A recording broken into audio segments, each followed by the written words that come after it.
Російські загарбники посилюють протиповітряну оборону в тимчасово окупованому Криму. Про це повідомив очільник Головного управління розвідки Кирило Буданов. За його словами, окупанти перекинули на півострів новітні системи С-500 «Прометей», щоб прикрити свої важливі об'єкти.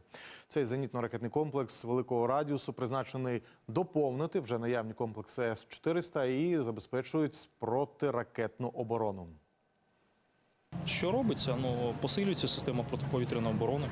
Це цілком очевидно і зрозуміло. Найновіше зараз елементи С-500 з'явилися. Це, в принципі, дослідне застосування їх буде. Вони вже з'явились там. Керченський міст використовують зараз? Керченський міст завжди використовується. І допоки він є, він буде використовуватися. Те, що паром основні вантажі возяться, так, це правда, але через міст теж проїжджають і особовий склад, перш за все. Вантажі менше, але особовий склад – це основний шлях. Про цей маневр з боку росіян і про пропущені в Криму розпитаємо гостя нашої студії. Анатолій Храпчинський, заступник генерального директора компанії з виробництва засобів радіоелектронної боротьби, експерт з авіації. Пане Анатолію, вітаю. Радий бачити вас сьогодні в нашій студії. Дякую, що прийшли. Пане Анатолію, власне, дві системи ППО С-400 були знищені днями в окупованому Криму. Туди вдарили «Хаймерсом». Виходить, що системи ППО, російські системи ППО в окупованому Криму все? Насправді, давайте почнемо з того, що вже ми збилися, мабуть, на пальцях рахувати, скільки систем протиповітряної оборони було знищено в Криму. І це новітні С-400 російські. І звісно, що Росія постійно туди їх підтягує. Ми бачимо інформацію наприклад, коли туди підтягують навіть засоби радіоелектронної боротьби, тому що вони все ж таки розраховують на те, що за рахунок своїх власних засобів радіоелектронної боротьби вони будуть зменшувати точність ракет, які летять в бік військових об'єктів на території Криму, на території тимчасово окупованого Криму. Тому насправді я би сказав, що в принципі росіяни будуть намагатися його захищати. Тут головна задача все ж таки дедалі більше влучно, прицільно бити по цих системах. Гарний приклад було знищення, наприклад, 2 літаків Міг-31 в аеродромі Більбек, коли поцілили прямісінько по літаках. Тобто це такий факт підтвердження того, що ваші засоби радіоелектронної боротьби можуть лякати тільки цивільну авіацію в акваторії Балтійського моря. І тому, знов-таки, насправді російська протиповітряна оборона, вона не розрахована під ті виклики, які зараз є, тому що здебільшого це розробки радянських часів. І є певна проблематика в радіолокації ще з радянських часів, тому що, так, для прикладу, той самий літак А-50, славнозвісний, який росіяни активно застосовували свого часу під час бойових дій, не може давати точні дані висоти цілі, що робить будь-яка західна РЛС, наприклад, та ж сама РЛС Еріксона, яка буде стояти на літаку САП, який нам передають як в якості командного літака і літака дальнього радіолокаційного виявлення. Тому насправді цікаво буде подивитися на те, як будуть працювати ці новітні комплекси С-500, про які казали, що вони будуть зараз перекинути. Зрозуміло, що це дослідний зразок. Знов-таки, тому що Росія планувала ввести його в експлуатацію лише в 2025 році. А зараз ми розуміємо, що це здебільшого російська пропаганда, яка активно починає розповідати про те, що вони зараз отримують ці системи, поставили їх на озброєння. Але якщо ви бачили тактико-технічні характеристики даної системи, то тут, вибачте, копі-паст з американської системи ТХААД щодо характеристик. Щоправда, декілька характеристики завищені. Зрозуміло, що вони ж мусять бути аналогів нет, тому вони копіюють, але дещо додають. Але в цьому випадку хочеться сказати, що, мабуть, або розробляли, або писали ці характеристики свідки плоскої землі, або все ж таки це просто сказати, подарувати їм калькулятор з радіогоризонту. А які? Що за характеристики? На що щодо виявлення цілі, на якій відстані. Тобто вони зазначають там завищені цілі, тому що треба розуміти, що радіогоризонт – це на землі 450 кілометрів. І тому ми можемо казати про те, що коли вони заявляють про цілі, буцімто, які вони бачать там на відстані за рахунок мобільної системи, які вони можуть бачити на 1000 кілометрів, то це, скоріш за все, цілі, які будуть знаходитися високо в повітрі і далеко. Далеко дуже. Тому насправді є певна, так би мовити, давайте не будемо підказувати всі подробиці, але насправді є низка характеристик, які не відповідають дійсності. Тобто для того озброєння, яке зараз у нас є в наявності, не буде проблемою знищувати навіть ці системи Я ППО? думаю, що найближчим часом це буде безпосередньо підтверджено. А щодо систем С-400, росіяни казали, що саме новітній збиває абсолютно все, що літає, і те, що навіть не літає. Ну, як бачимо, не все не збиває. збивають. Ну, давайте повернемося до того, що С-500, що С-400 – це модифікація старої радянської системи С-300. Всі помилки, які були закладені в С-300, вони переходять і в С-400, і в С-500.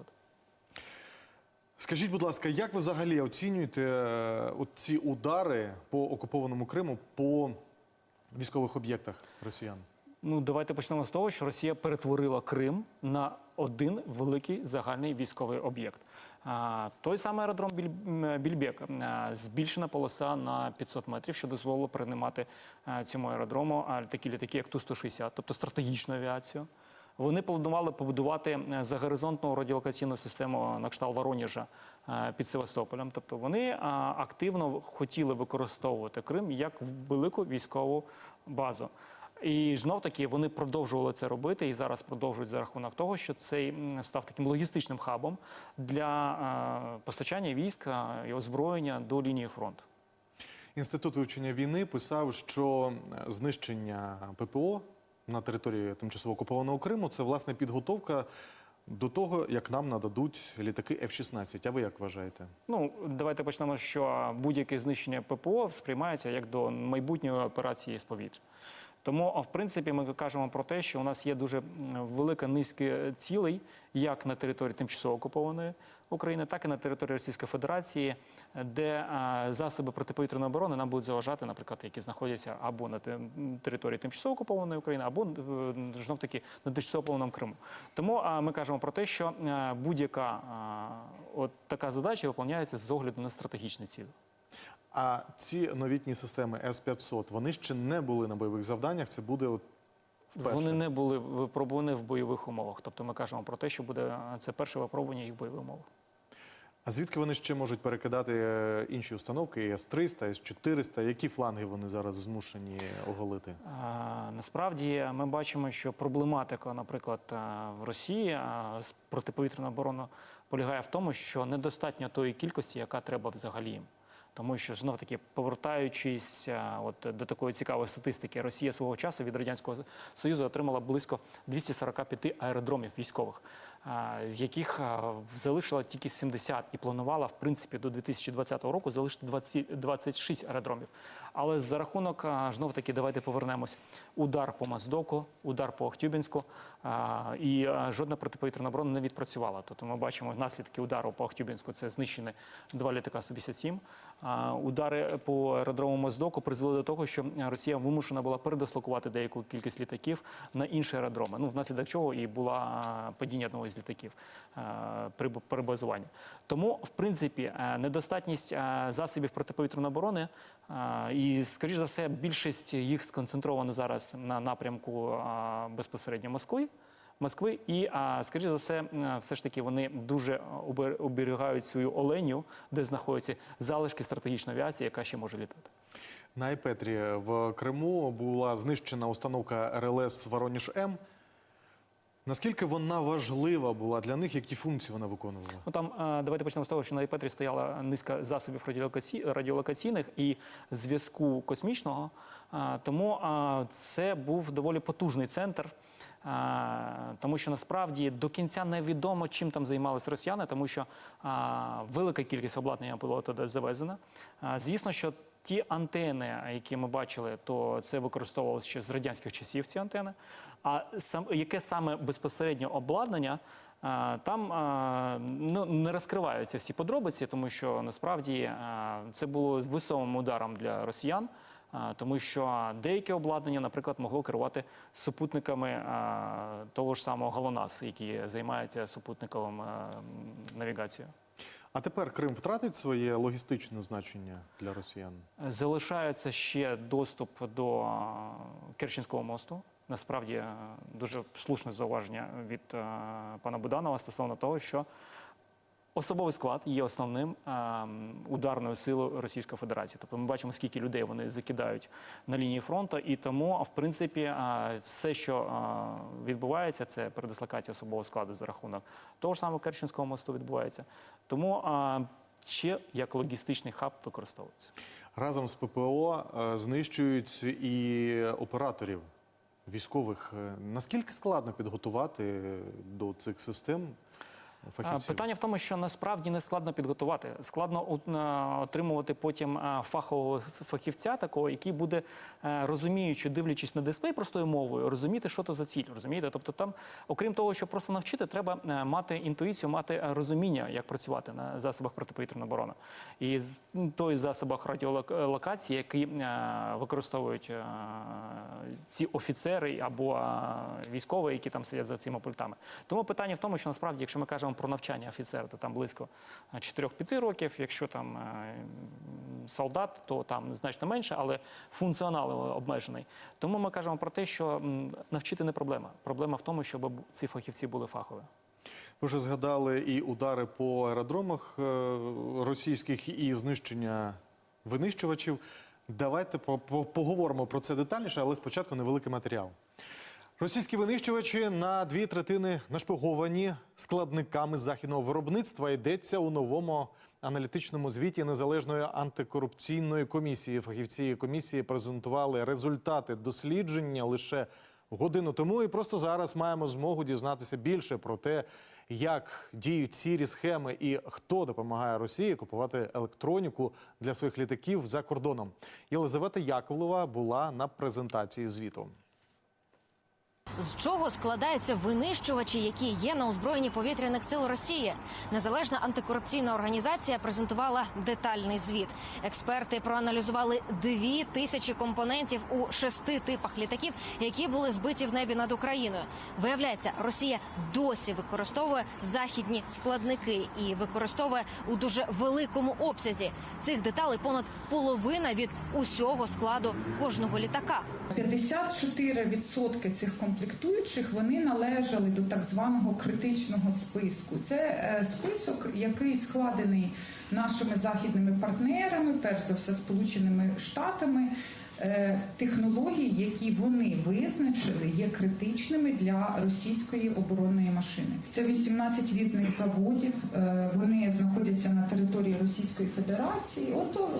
Ці всі західні комплектуючі потрапляли от туди, в Перм, Іркутськ, Новосибірськ, в Уфу, в Ульяновськ. Отже, РФ усе ще обходить західні санкції і допомагають їй у цьому країни-посередники. Зокрема, у звіті Незалежної антикорупційної комісії йдеться про Китай та Гонконг. А загальна сума, на яку Росія закупила комплектувальних деталей у Заходу, сягає 4 мільярдів доларів. І йдеться про постачання не лише деталей, а й сировини. Є вразлива частина російської війни – це титанова сировина. Росія не видобуває її достатньо. Це австрійський постачальник титанової сировини з В'єтнаму для оцих саме російських винищувачів, які на 50% складаються з титану. Для російських ракет, які на 50, 60, 70% складаються з титану. Я думаю, що ми можемо почати з цього. І як повідомили в Незалежній антикорупційній комісії, вже є перші результати їхньої роботи. Свій звіт фахівці передали західним партнерам України. І принаймні щодо однієї компанії зі списку вже почалася перевірка. Експерти переконані, це лише початок. Єлизавета Яковлева, Євген Камінський, подробиці, телеканал Інтер, Марафон Єдині новини. Більше про виробничі потужності російської авіації продовжимо розмову з нашим гостем. Анатолій Храпчинський, заступник генерального директора компанії з виробництва засобів радіоелектронної боротьби, експерт з авіації. Пане Анатолію, власне, каже наша кореспондентка Єлизавета Яковлева про те, що дослідження експертів показують, що на 2/3 російські літаки нашпиговані санкційними деталями. Давайте повернемось, мабуть, в 2010 рік, коли Росія почала активно просуватися зі своїм ВПК по всьому світу. І тоді, в принципі, поява таких літаків, як Су-35, Су-34, Су-30, Росія почала активно їх пропонувати всьому світу. Але на той час Ці літаки не відповідали по деяким тактико-тактичним характеристикам, можливостям радіолокації, авіоніки, наведення ракет, можливість несення високоточної зброї. Не відповідали вимогам, які би зацікавили, наприклад, інші країни в покупці цих речей. Тоді Росія активно почала працювати в наповненні своїх військових літаків от тими елементами, які ми зараз можемо бачити навіть в тому звіті. І, власне, за рахунок таких деяких змін вони активно почали працювати і продавати по світу ці свої літаки. Китай, Індія навіть планували побудувати разом з Індією літак. До речі, Су-57, програма розрахована була на будівництво разом з Індією. Але вже починаючи з 2014 року, при накладенні перших санкцій, ми можемо навіть побачити по графіках, скільки літаків Росія будувала. З 2014 по 2018 рік іде падіння можливості спроможності виробництва. Якщо ми, наприклад, в 2014 році Росія будувала там по 10, по 20 літаків там, одного типу на рік, то вже після 2018-го це скоротилось до 6-5 одиниць. Зараз по приблизним оцінкам ми можемо казати, що тактичної авіації Росія може випускати не більше 6 літаків на рік взагалі. Про стратегічну авіацію Росія не може випускати її. І ми бачимо певну проблематику навіть в цивільній авіації, тому що є глобальна проблема. Відсутність розуміння щодо створення навіть тих самих двигунів для літаків. Тому що, повертаючись до основної проблеми, свого часу в Радянському Союзі двигуни з'явились за рахунок того, що Британія подарувала 40 перших реактивних двигунів. І звідти пішов розвиток двигунів в Радянському Союзі. В 71-му році, я просто хочу навести приклади, чому Росія не може робити сама. В 71-му році делегація Радянського Союзу, перебуваючи у В'єтнамі, отримала від в'єтнамців вцілилу американську авіабомбу керовану. Після цього в Радянському Союзі почався розвиток виробництва авіабомб керованих. Тобто Росія дуже гарно може, і як Радянський Союз, дуже може гарно копіювати, але виробляти вона сама не може. Після накладення санкцій, наприклад, деякі процесори, які використовуються для обчислювання в літаках, вони просто заклеювали зверху назву, називаючи їх Камдів-64, і використовували далі. Тобто обхід санкцій вже починався туди, і ми розуміємо, що за рахунок таких друзів, як Іран, як Китай, Росія може обходити санкції. І тут ми кажемо про те, що не те, що санкції неефективні, треба доключатися, працювати нашим фаховим службам, які будуть виявляти ті компанії, які можуть постачати через 3-ті, через 10-ті роки. Але насправді дуже залежить російська авіація від компонентів високотехнологічних. І, в принципі, якщо ми кажемо про проблематику з авіацією, яка відбувається за рахунок самознищення, це проблематика за рахунок того, що починається імпортозаміщення або китайськими, або незрозумілими якимись компонентами.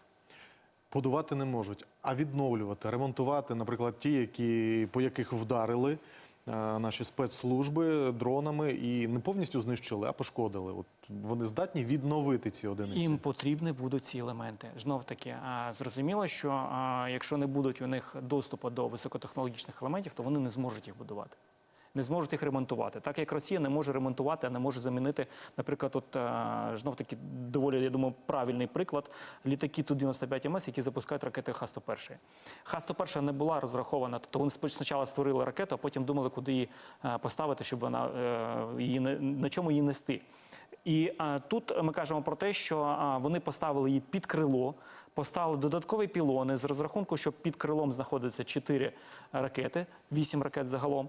Але при цьому їм потрібно було робити модернізацію крила і модернізацію двигунів для того, щоб вони могли нести це навантаження. Тобто ми кажемо про використання подвійного ресурсу на цих літаках. І тому, власне, ми бачимо, що останнім часом злітають 4 літака, і самий навантажений злітає вже з Енгельса, тому що складно використовувати літак, у якого мінімальний залишок ресурсу. Ви згадали літаки Су-57, і, власне, днями був один знищений, один сильно пошкоджений. Наскільки це жирна ціль взагалі? Тут треба розуміти, по-перше, що аеродром Ахтюбінськ – це випробувальний майданчик Російської Федерації. Поряд є полігон, на якому використовувалися і російські нові модулі УМПК, і Д-30 авіабомби. Тобто все озброєння, яке використовується літаки, там воно випробується. Вся авіоніка, все, що модернізується на цих літаках, воно випробовується там. І, скоріш за все, той літак Су-57, який знаходився там, він був дещо модернізований, і вони щось на ньому випробували більш сучасне, більш нове. І тому це, по-перше, удар по іміджу. Росія не здатна захистити такі доволі важливі об'єкти, і Росія не здатна захищати свою авіацію на аеродромах базування. А Су-57 уже приймав участь у бойових діях? Він, ну, знов-таки, повертаючись до того, що є з відкритих джерел, він був залучений, але не залітав на територію України. Знов-таки, тут слід згадати, що це є носій ракет Х-69, які били по Трипільській ТЕЦ. І знов-таки, цей літак планувався к більшому застосуванню на території України за рахунок того, що, як я повторюсь, зменшення можливості стратегічної авіації. Якщо дивились, передостанні масовані обстріли були залучені близько 11-12 літаків тактичної авіації. Не саме останні, а передостанні були. І коли запускали ракети Х-59, Х-69. Тобто Росія планує взагалі, і ракета Х-69 з'явилася у росіян, тому що вони розуміють, що в подальшому використовувати стратегічну авіацію, яка літає на 6 тисяч кілометрів і запускає ракети на 4 тисячі кілометрів, в протидії проти України, де достатньо там на 1000 кілометрів працювати, це не рентабельно. І, в принципі, Росія ж планує воювати з НАТО, то треба, мабуть, вам цю стратегічну авіацію залишити. І тому вони планували використовувати тактичну авіацію, і Су-57 мусив бути заміною для стратегічної авіації, для того, щоб використати і бити по території України за рахунок ракет Х-69, які вони планували дедалі збільшувати відстань можливості. Тому що Росія намагається все, повторюсь, копіювати. У них є мрія створювати щось на кшталт Storm Shadow, щось на кшталт JASSM, американських ракет, які будуть на наших F-16 і які можуть літати на відстань до 950 кілометрів. І от щоб вони тільки мріяли про це, а не змогли створювати, чи є сенс бити не тільки по літакам, але й по заводам, які їх У нас є виробляють? гарний приклад удару по Таганрогу, по заводу, де ремонтують, будують А-50, де ремонтують Ту-95 МС. І плюс, давайте згадаємо удар по заводу, де виробляли некеровані авіаційні ракети. Тобто, в принципі, є велика кількість ударів. Але, повертаючись до основного питання, насправді, у нас є гарні далекобійні дрони. У нас є можливість нести корисне навантаження до 100 кг на відстань до 3000 км. Але нам треба розширювати географію можливих ударів за рахунок західної зброї і дозвіл на використання більшої номенклатури західної зброї для того, щоб комплексний підхід. Тому що давайте повернемось до того ж самого тимчасово окупованого Криму. Удар по авіабазі Бельбек – це був комплексний підхід. Робота наземних авіаційних і пускових установок, плюс додатково засоби виявлення, тобто засоби розвідки. Це українські БПЛА, які могли в цей час просто контролювати повітряний простор і дивитися, куди наводитися ракети. Давайте далі поговоримо про те, що з'явиться незабаром в українському небі, але спочатку невелика інформація. Аргентина планує передати Україні свої надзвукові палубні штурмовики. Загалом йдеться про 5 літаків. Вони французького виробництва, тому Буенос-Айрес активно веде перемовини з Парижем, щоб здолати геополітичні перешкоди. Натомість Нідерланди вже цього літа передадуть українським повітряним силам перші винищувачі F-16. Про це заявила міністр оборони Нідерландів Кейса Олонгрен.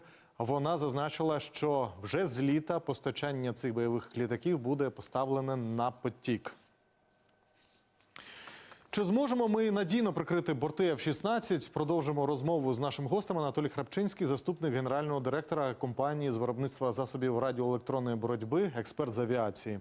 Пане Анатолію, власне, чи зможемо ми прикрити іншими літаками F-16? Безумовно, зможемо, тому що за рахунок, знов-таки, тут треба розуміти, що окрім просто наземних систем протиповітряної оборони, є методика, яка дозволяє, наприклад, при загрозі злітати певної кількості літаків, прикривати аеродром, а певна кількість просто передислокується.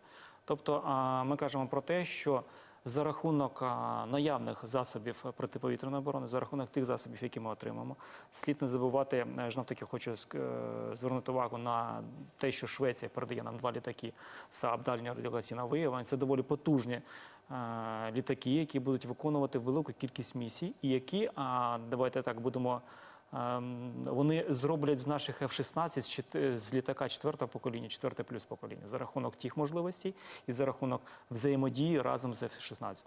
Тому знов-таки, давайте почнемо з того, що не просто так з'являється у нас така авіація, не просто так з'являються такі літаки, тому є розуміння, що буде те, що нам передадуть, буде збережено. Зрозуміло, що дуже правильне слушне зауваження, що ті літаки, які не будуть застосовуватися, вони будуть знаходитися тимчасово на території наших західних партнерів. Деякі з цих літаків будуть в подальшому навчати наших пілотів, перенавчати, підготовувати до певних військових операцій.